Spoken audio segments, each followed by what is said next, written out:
Certaines relations semblent proches. Les mots peuvent sembler affectueux. Mais derrière cette façade, les véritables intentions sont parfois invisibles. On croit connaître quelqu'un intimement, on échange tous les jours, et pourtant, quelque chose résiste. Une barrière invisible mais palpable. Oui, parce qu'il y a les liens que l'on décrit et il y a les liens que l'on vit. On sent alors cet étrange décalage, comme si l'on nous avait remis une carte magnifique nous promettant un belvédère, un point de vue unique sur le cœur de l'autre. Mais en posant le pied sur le sol, on se retrouve au pied d'une échelle dressée contre le vide. Une échelle qui ne mène nulle part. Les mots disent proche, le quotidien, lui, murmure une autre distance. Et nous restons là, un peu perdus entre la promesse du paysage et la réalité du chemin. La main sur un barreau qui ne soutient rien, à essayer de comprendre si nous habitons vraiment l'espace qu'on nous a dessiné ou si nous campons en fait à sa lisière.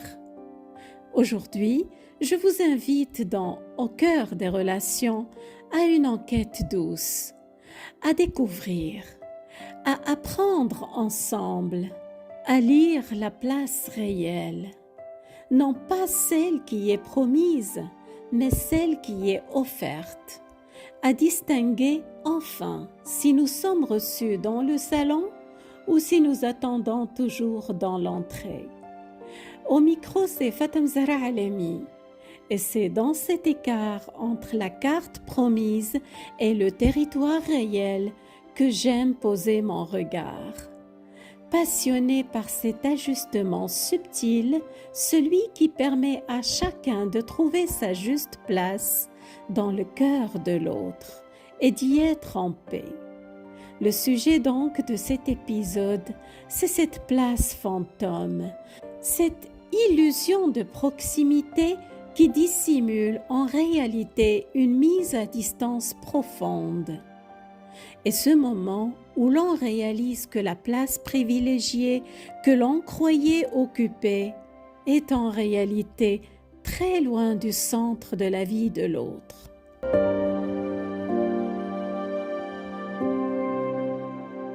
Voyons maintenant comment reconnaître cette fameuse place fantôme dont je vous parle. La vie intérieure de l'autre est une maison. Certains vous reçoivent avec la chaleur de celui qui ouvre sa porte en grand. On sent immédiatement que ce n'est pas une formule, mais l'évidence d'un refuge, la chaleur d'un accueil qui réconforte, la simplicité des regards sincères et le sentiment profond de se sentir chez soi. D'autres vous accueillent dans un salon très rangé, mais où l'air est immobile. Les rideaux sont baissés. Les portes des autres pièces sont closes définitivement. Vous êtes l'invité d'un protocole, pas l'hôte d'un moment. Et puis, il y a ceux qui vous laissent dans l'entrée. On échange quelques mots debout. La conversation est aimable, mais le manteau ne quitte pas les épaules. On sent que la visite sera brève et qu'elle ne dépassera pas le seuil. La question n'est pas de juger la maison. Elle est de regarder avec une douce honnêteté. Quel accueil vous attend réservé? Et posez-vous tranquillement cette question. Si je regarde cette relation sans l'expliquer, sans la justifier, quelle place est-ce que j'y occupe réellement? Comment reconnaître cette illusion? Avoir cru occuper une place privilégiée alors qu'on habitait une place fantôme. Le signe le plus clair, c'est peut-être cela. Vous avez le sentiment de tourner autour de son monde, sans jamais y pénétrer. Les gestes promettent plus qu'ils ne donnent. Vous avez un accès, mais ce n'est pas une entrée principale. C'est une porte de service. La distance a sa propre géographie, discrète et souvent polie. C'est le sentiment d'être dans une bulle givrée avec l'autre. Vous devinez ses formes, ses mouvements, mais tout est estampé. Et de l'autre côté, sa vie réelle, dense, peuplée, se déroule sans vous dans un autre climat. Dans ce type de relation, vous pouvez remarquer des mensonges ou des versions incohérentes, des partages sélectifs, souvent les mauvaises nouvelles, rarement les bonnes, ou l'inverse pour maintenir une certaine image de prestige. Des gestes ou paroles affectueuses sans engagement réel. Et le choc de la prise de conscience vient souvent d'une accumulation de petits chocs. C'est apprendre une nouvelle importante par hasard. C'est sentir dans un moment de besoin que votre appel rebondit sur une porte close, habillée en porte ouverte. C'est le vertige de regarder la personne en face et de comprendre que l'échelle qu'elle vous a donnée pour monter vers elle ne s'appuie sur aucun mur. Vous êtes le témoin d'une narration, pas le compagnon d'une vie. On vous donne un rôle, celui du confident des manques, des problèmes. Et l'on garde pour d'autres ou pour le silence la joie des accomplissements. C'est sentir que vos retrouvailles sont des parenthèses parfaites, soigneusement découpées dans le tissu de sa vie, mais jamais tissées dedans. C'est comme se voir offrir un beau fauteuil, mais à l'extérieur de la maison. Si vous vous retrouvez à regarder la maison de l'extérieur, à attendre que le temps se lève pour qu'on vous raconte l'histoire, alors vous avez votre réponse. La carte était belle, mais le territoire, lui, a ses frontières bien réelles. La douleur est particulière. Ce n'est pas le chagrin d'un rejet franc, c'est la nausée d'un leurre. On ne pleure pas la perte d'une place, mais la découverte que cette place n'a jamais existé. On a aimé un écho, pas une voix. Ce qui peut faire mal, ce n'est pas qu'on ne vous dise pas tout. C'est normal, personne n'est obligé de tout révéler. Ce qui fait mal, c'est qu'on vous fasse croire à une proximité qui n'existe pas véritablement. Car la proximité réelle, c'est autre chose. C'est l'authenticité, la considération et l'empathie. Vous n'avez pas besoin de forcer une place. Vous n'avez pas à mériter une inclusion. Dans une relation ajustée, votre place est évidente, naturelle, incarnée. Et si vous devez constamment vous demander où vous vous situez, c'est peut-être là déjà une réponse. Devant cette évidence, une question persiste. Pourquoi ?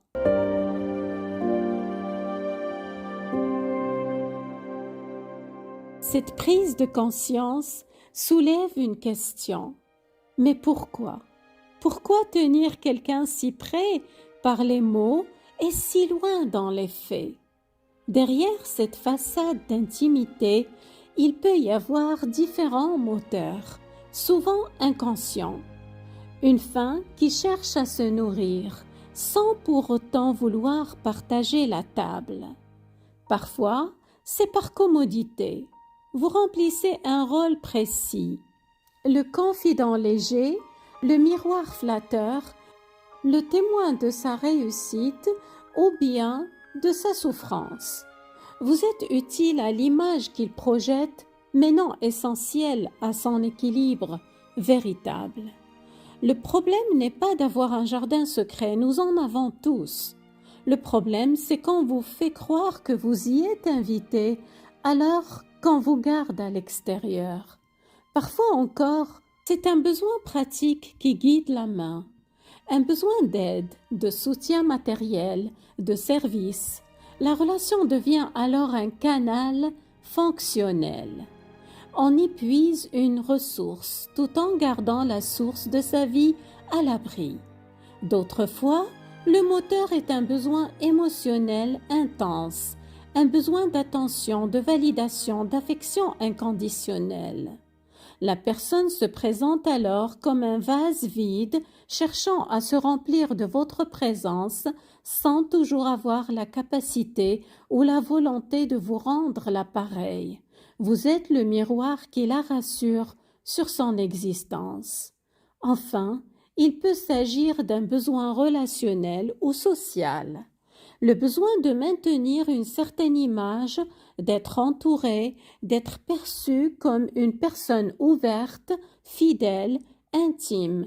La relation sert alors à entretenir une illusion, l'illusion d'un réseau, d'un contrôle ou d'une profondeur qui n'engage pas vraiment le cœur.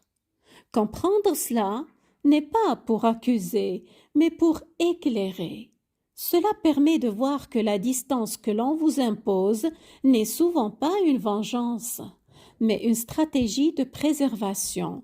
L'autre vous donne accès à la pièce qui correspond à son besoin et verrouille soigneusement toutes les autres. Cette clarté, aussi crue soit-elle, est un cadeau. Elle vous libère d'une question torturante. Qu'est-ce qui ne va pas chez moi? La réponse n'est pas en vous. Elle est dans le rôle que l'on vous a assigné sans jamais vous le dire. Lorsqu'on perçoit enfin cet écart, une vague de conséquences nous atteint. Une désillusion peut s'installer envers la nature même du lien que l'on avait cru connaître. La confiance, qui se nourrissait de promesses, se met en veille. Est né alors un besoin vital, celui de neutralité émotionnelle. Une protection douce pour ne plus être ébranlé à chaque décalage entre les paroles et les actes. On apprend lentement à observer les faits, à les laisser parler plus fort que les plus belles assurances. C'est l'art de la juste distance.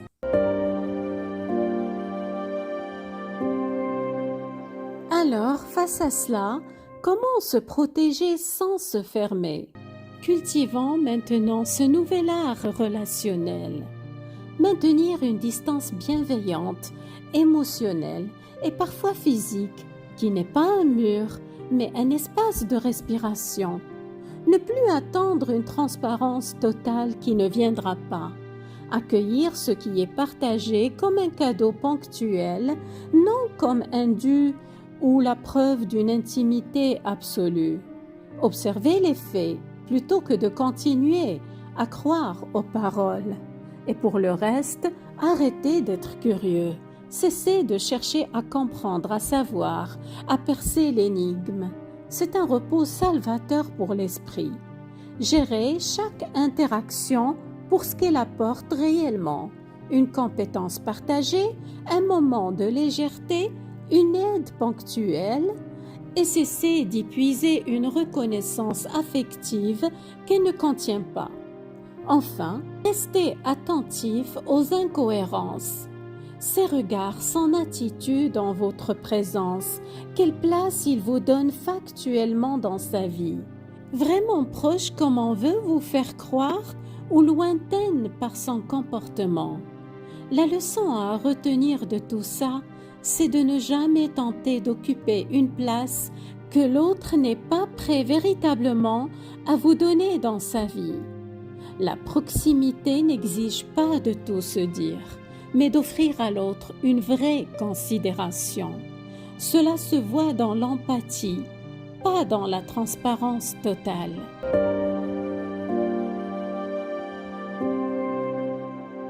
Et puis vient un tournant, un passage libérateur, celui où l'on cesse doucement de demander à ce lien ce qu'il ne peut tout simplement pas donner. C'est le passage de la volonté de réparer à l'accueil de la relation telle qu'elle est, c'est-à-dire ne plus tenter de colmater les brèches ni de forcer la proximité. On cesse alors de frapper à la porte close. On regarde la relation avec clarté. C'est la fin de l'attente implicite, ce poids que nous portions seuls. À sa place naît une autonomie affective précieuse. On ne dépend plus du reflet que l'autre nous renvoie pour nous sentir entiers. Cette désillusion n'est pas froide, elle est féconde. Elle structure un nouvel équilibre plus vrai, car enfin ajusté à la réalité. Dans ces relations, le don et la parole sont des gestes ponctuels, non des preuves d'intimité. Comprendre cela est la clé de la sérénité. Cela nous permet de rester libres, légers et intègres. Même quand l'autre choisit pour ces raisons de garder une partie de sa vie dans l'ombre, nous pouvons alors le regarder sans amertume et choisir en conscience continuer à marcher sur ce chemin-là en paix avec sa vraie nature ou saluer et prendre une autre direction, le cœur léger et le regard lucide.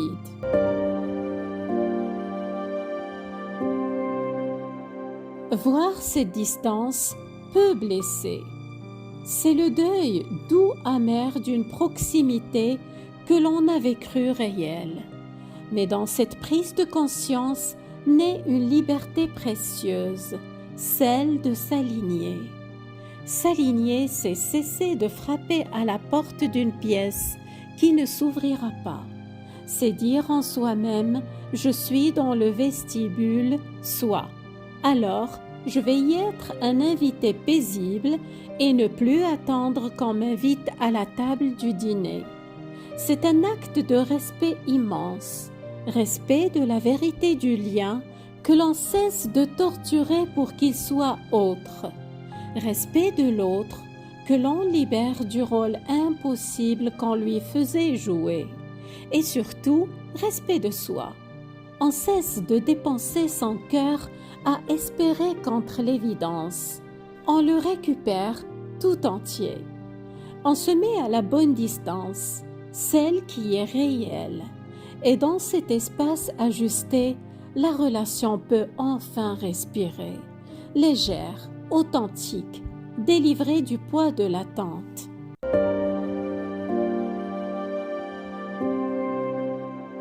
Concrètement, que faire face à cette place fantôme? La première chose est de cesser d'y investir son énergie, ses attentes, sa vulnérabilité. Cela ne signifie pas nécessairement une rupture dramatique. Cela signifie un désinvestissement émotionnel. Un retrait doux mais ferme de la scène où l'on vous faisait jouer un rôle principal dans une pièce qui n'était en fait qu'un décor. C'est un acte de dignité profonde. On cesse de mendier une appartenance que l'autre est incapable de donner.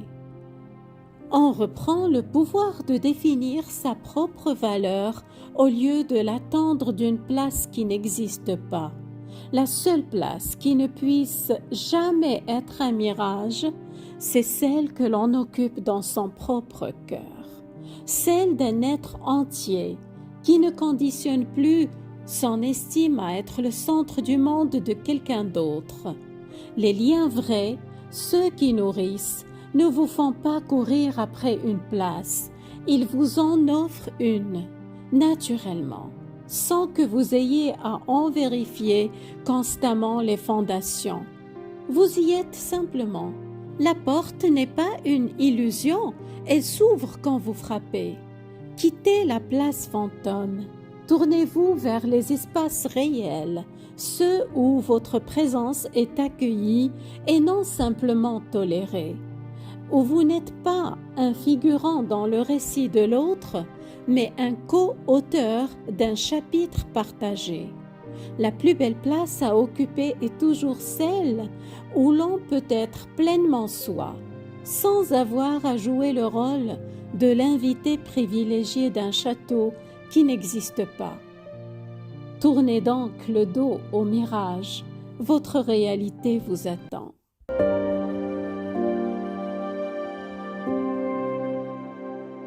Finalement, cette clairvoyance nous ramène à nous-mêmes. La question essentielle n'est plus « suis-je assez important pour mériter d'entrer ?» Elle devient plutôt « cette distance qui m'est offerte, est-ce que je peux m'y tenir en paix ?» Certaines relations s'en dépendent, d'autres sont des bancs face à la mer où l'on s'assied côte à côte pour regarder le même horizon, sans avoir besoin de partager la même maison. Et c'est déjà beaucoup. La plus grande élégance est peut-être là, savoir reconnaître la nature du lien qui nous est tendu et choisir en pleine conscience de le prendre pour ce qu'il est. Un lien de balcon, alors profitons de la vue partagée sans rêver du salon. Un lien de couloir, alors échangeons quelques mots sincères sans forcer la porte. Votre paix est à ce prix. Habitez la place qui vous est réellement offerte et n'y cherchez que ce qu'elle peut vraiment vous donner. C'est là, dans cette justesse, que l'on cesse d'être un fantôme dans la maison de l'autre pour devenir un être entier bien ancré dans la sienne. Et souvenez-vous, celui qui veut une place pour vous crée de l'espace. L'absence de cet espace est déjà une réponse. Alors, prenez soin de regarder vraiment où vous êtes et d'y être pleinement. Prenez bien soin de vous.